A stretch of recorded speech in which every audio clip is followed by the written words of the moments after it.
మాది ఆసిఫాబాద్ అండి. మేము మంచిర్యాలకు వచ్చినాము, సికింద్రాబాద్ వస్తామని.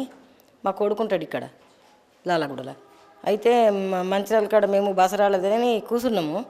భద్రాచలం నుంచి మాకు ఫోన్ వచ్చింది, జేసీ అన్నంకి వెళ్తే నువ్వు మంచిగా అయిపోతావు, అక్కడికి పోవానంటే నేను ఇక్కడికి వచ్చి మెట్టుగూడలో ఇల్లు కిరాయి తీసుకొని నేను జేసీ అన్నకి వస్తున్నా పోయిన క్రిస్మస్ నుంచి.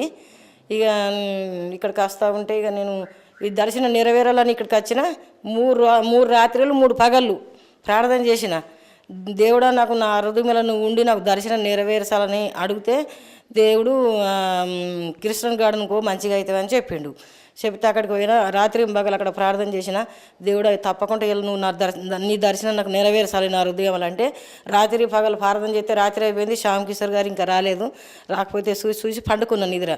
పండుకునే వరకు నిద్రలో ఆయన వచ్చి ఒకళ్ళు ప్రార్థన చేస్తుంటే ఆటముట్లు లేచి సార్ నాకు కొంచెం ప్రేయర్ చేయమని, నా కాళ్ళు ఏం బాగాలేవు, నాకు నొప్పులు బాగున్నాయంటే సార్ ప్రేయర్ చేసిన తర్వాత నాకు నొప్పులు పోయినాయి, కాళ్ళు కూడా బాగా అయినాయి, నేను ఇప్పుడు మంచిగా అయిపోయినా.